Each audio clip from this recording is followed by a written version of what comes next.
Hai semuanya, welcome back to my YouTube channel. Jadi buat kalian yang belum subscribe di channel YouTube aku, kalian bisa subscribe.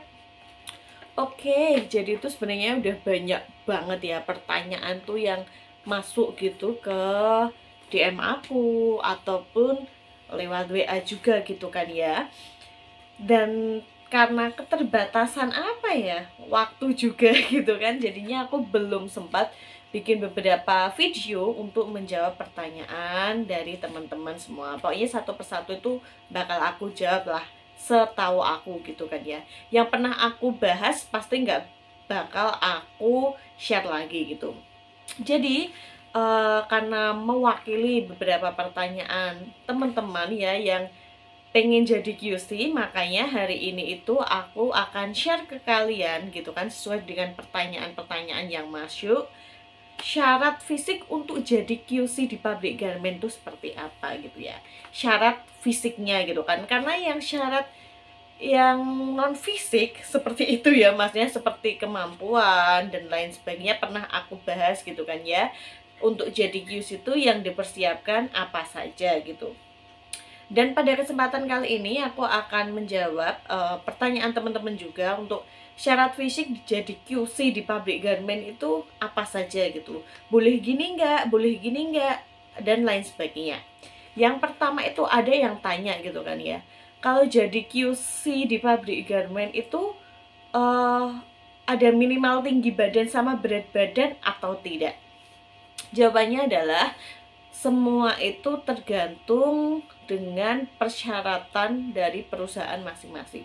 Jadi persyaratan penerimaan karyawan baru khususnya QC mungkin di setiap perusahaan itu berbeda-beda gitu kan. Ada perusahaan yang mempermasalahkan tinggi badan calon pelamar kerja gitu kan ya. Ada yang tidak, dengan berat badan juga seperti itu. Jadi di beberapa perusahaan garment itu ya, memang tinggi badan untuk menjadi QC ada yang ditentukan, minimal 150 ataupun 155 ataupun 160 cm gitu kan, tergantung dengan perusahaannya masing-masing gitu, karena setiap perusahaan kan pasti beda-beda kan, nggak sama. Tetapi banyak juga perusahaan yang tidak memandang tinggi badan si pelamar kerja itu, jadi bebas saja. Jadi mungkin tinggi badan 140 cm bisa kok jadi QC. Jadi dulu teman-teman saya juga ada yang tinggi badannya cuma 145, 146, seperti itu, 150 gitu. Nggak apa-apa gitu. Jadi semua itu tergantung perusahaannya, kembali ke perusahaan masing-masing. Kita positive thinking aja gitu kan. Mungkin perusahaan-perusahaan yang merekrut para pelamar untuk menjadi QC yang tinggi badannya ditentukan mungkin 160 gitu, mungkin mereka buatnya yang produk-produk garment tertentu gitu kan ya, yang mungkin kalau kita yang tingginya cuma 150, 155 kesusahan gitu waktu checkingnya, mungkin seperti itu. Saya juga tidak tahu gitu kan ya, tapi memang itu ada. Berat badan, kalau berat badan itu nggak masalah ya, kayaknya teman-teman aku yang kurus ataupun yang gemuk gitu seperti aku, beratnya berlebih itu juga banyak sih. Jadi nggak masalah kalau menurut aku. Dan di beberapa perusahaan garment juga teman-teman aku dengan berat badan yang lebih dari 60, 70 yang nggak ideal gitu juga banyak, dan itu perusahaan tersebut nggak mempermasalahkan. Mungkin ada gitu ya perusahaan yang memang carinya untuk di bagian QC yang mungkin tubuhnya proporsional gitu, dengan tinggi badan segini harus berat badan segini. Tapi memang ada yang seperti itu. Tapi kebanyakan pabrik garment di sini untuk itu tidak terlalu gitu aja. Mungkin ada satu atau dua perusahaan, tetapi untuk yang lainnya enggak sih menurut aku, karena aku juga jadi QC kan nggak hanya di satu pabrik aja kan, di beberapa pabrik, jadinya aku sedikit tahu. Tapi memang ada yang kayak dipilihin dulu pelamarnya yang harus kriterianya tinggi badan minimal segini, 160, 155 dengan berat badan yang proporsional gitu. Jadi untuk tinggi badan sama berat badan itu tergantung permintaan dari perusahaan. Yang kedua, yaitu kalau buta warna boleh nggak jadi QC? Nggak boleh sama sekali kalau itu peraturan penerimaan gitu ya. Di setiap perusahaan kalau soal buta warna kayaknya sama. Memang untuk menjadi QC atau pelamar yang memiliki kekurangan misalnya buta warna gitu secara total ataupun parsial, mungkin itu tidak diperbolehkan untuk menjadi QC di pabrik garment. Karena tugas QC itu kan juga harus bisa membedakan warna gitu kan ya. Karena takutnya nanti kan produk yang dihasilkan misalnya sedang checking baju gitu, warnanya shading belang gitu, nggak kelihatan, atau salah penggunaan dalam material seperti benang ataupun aksesoris yang lainnya. Kalau tidak bisa membedakan warna sama sekali atau yang hampir mirip seperti itu, terlalu berisiko karena mungkin itu nanti kan tidak sesuai sama permintaan, malah barang yang jadi bisa saja dikembalikan, si buyer nggak mau seperti itu. Karena untuk jadi QC ya, para pelamar gitu kan harus melalui serangkaian tes mata gitu. Salah satunya itu ya tes itu buta warna itu. Biasanya kan sama susternya gitu kan. Kalau waktu melamar gitu di pabrik garment tersebut, biasanya kita disuruh kayak membaca nomor, suruh nyebutin ini nomor berapa di titik-titik yang nomoran itu loh, biasanya seperti itu.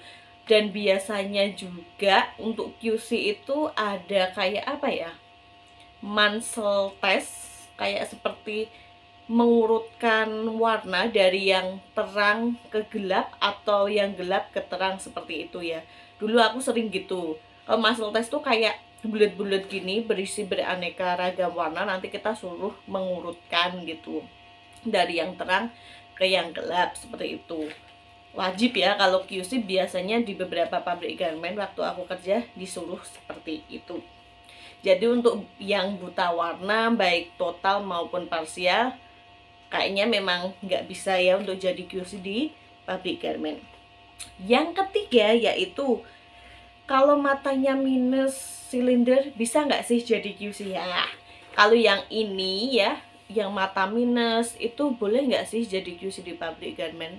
Atau yang matanya silinder ataupun yang plus mungkin kan? Jadi kalau yang itu kembali ke peraturan perusahaannya masing-masing lagi, dalam arti persyaratan ya penerimaan karyawan baru.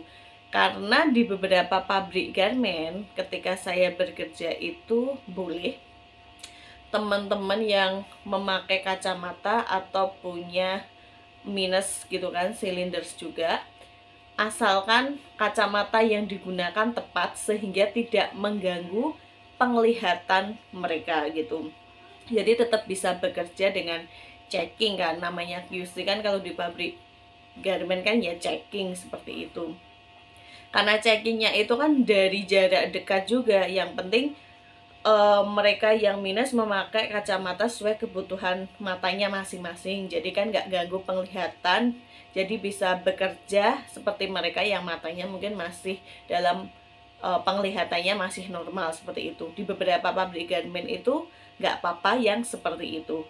Cuma memang ada satu ataupun dua, tiga lah pabrik garment itu yang tidak menerima karyawan yang punya minus ataupun silinder ataupun plus yang memakai kacamata untuk melamar di posisi QC. Jadi misalkan minusnya ataupun silindernya setengah, itu tetap enggak bisa diterima. Ada yang seperti itu. Jadi kalau ditanya yang seperti itu, ya tergantung perusahaannya masing-masing.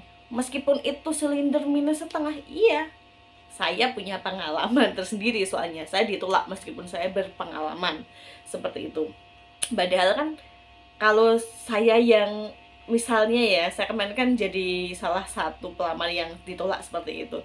Saya kan mikirnya saya sudah pakai kacamata yang sesuai kebutuhan, dan itu tidak menghalangi saya untuk melaksanakan tugas QC yang seperti itu, yang sesuai sama SOP. Karena saya checkingnya juga jaraknya kan deket, nggak masalah, udah pakai kacamata, udah terlihat jelas kan, nggak masalah sebenarnya seperti itu.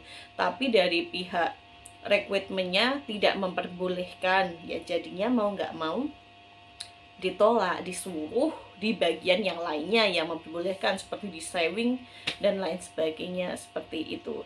Jadi kalau yang tanya mata minus ataupun silinder itu boleh nggak jadi UC, tergantung sama perusahaannya masing-masing.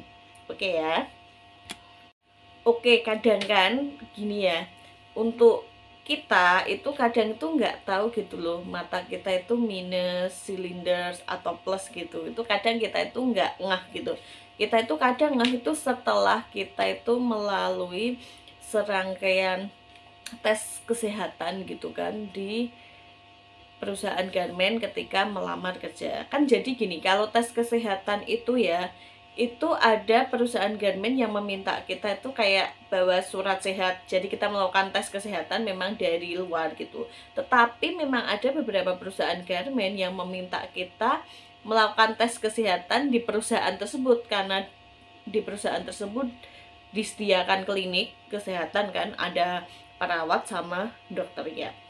Jadi kadang itu kita itu ngerasa oh mata kita itu baik-baik saja mau ngelamar ini, ternyata ketika melakukan tes gitu biasanya itu baru terdetek oh ternyata kok matanya kayaknya minus gitu kan. Biasanya kita disuruh baca apa ya, huruf kayak gitu ya kan, dari jarak berapa meter gitu, kelihatan atau enggak, masih jelas atau enggak, nyebutnya salah atau tidak, seperti itu.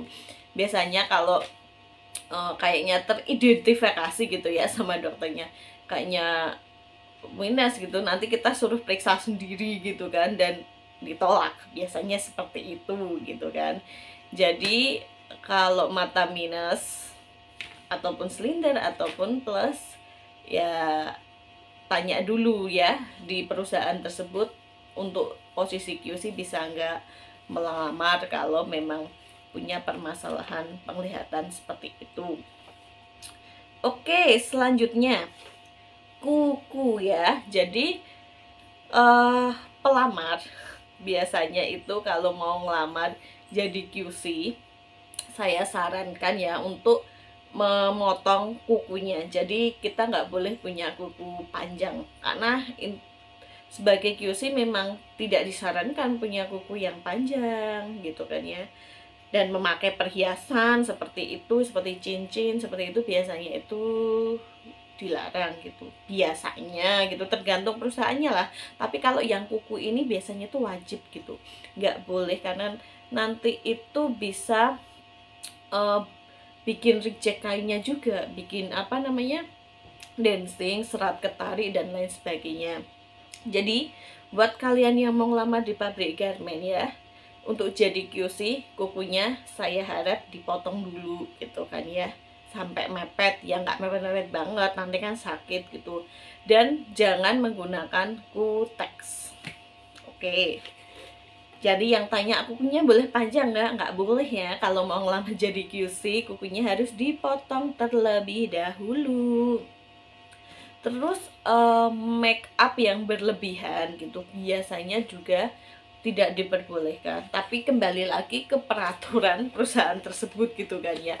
Karena pada faktanya sih ada yang nggak mempermasalahkan mau QC pelamar itu ya, misalnya make upnya berlebihan gitu, ada yang nggak apa-apa gitu, nggak ditegur gitu. Tapi ada beberapa yang memang ditegur.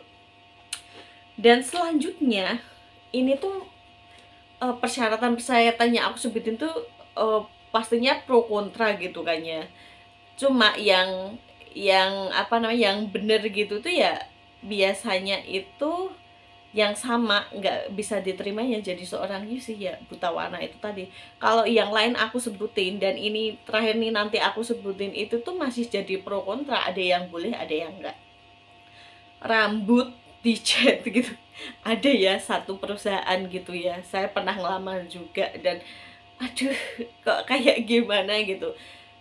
Di perusahaan aku yang sebelumnya itu rambut mau dicat warna apa, yang penting apa ya, ya enak dipandang mungkin ya mau warna blonde, mau warna merah, coklat, biru, hijau, boleh bebas gitu, nggak mempermasalahkan. Entah itu QC ataupun operator sewing itu mau di warna kayak gitu, yang penting ketika kerja posisi rambut itu tidak mengganggu aktivitas kita ketika bekerja. Mungkin kalau bekerja ya diikat kan, kayak yang punya rambut panjang dan tidak memakai kerudung, mungkin seperti saya dulunya seperti itu. Tetapi ada di suatu perusahaan ketika saya melamar kerja, dari awal sudah diingetin sama bapak satpamnya gitu, Mbak, nanti kalau diterima bekerja di sini, rambutnya disemir hitam ya. Hah? Saya bilang karena rambut aku pada waktu itu tuh warnanya apa ya? Aku semir warna coklat, aku warnanya coklat. Dari awal masuk langsung, hah? Dan selanjutnya waktu interview di HRD pun juga dibilang gitu, kalau nanti diterima bekerja di sini berarti rambutnya siap ya Mbak ya, diganti, dicat warna hitam lagi, kalau enggak pakai kerudung aja. Jadi itu lagi kembali ke perusahaan masing-masing gitu, beda-beda. Jadi persyaratan fisik gitu yang ditetapkan di setiap perusahaan tuh beda-beda. Cuma untuk jadi QC di pabrik garment biasanya persyaratan-persyaratan yang fisik itu ya seperti itu gitu. Kalau yang tato dan lain sebagainya kan kadang bisa tertutup, jadi tidak mempermasalahkan saya kalau seperti itu ya, untuk yang perempuan khususnya gitu kan. Tapi kalau memang buta warna gitu, memang samsel sama sekali itu tidak diperbolehkan. Kalau yang mata minus, tinggi badan itu tergantung di perusahaannya, karena setiap perusahaan pasti itu berbeda-beda cara perekrutmennya ya, cara penerimaan lah para karyawan barunya. Jadi tidak bisa disamakan. Jadi misalnya kita ditolak di perusahaan ini mungkin karena mata kita minus ataupun silinder, ya kita, untuk melamar jadi QC misalnya kita bisa cari di perusahaan yang lainnya yang mau menerima kita yang misalnya memiliki kekurangan kayak mata minus dan mata silinder.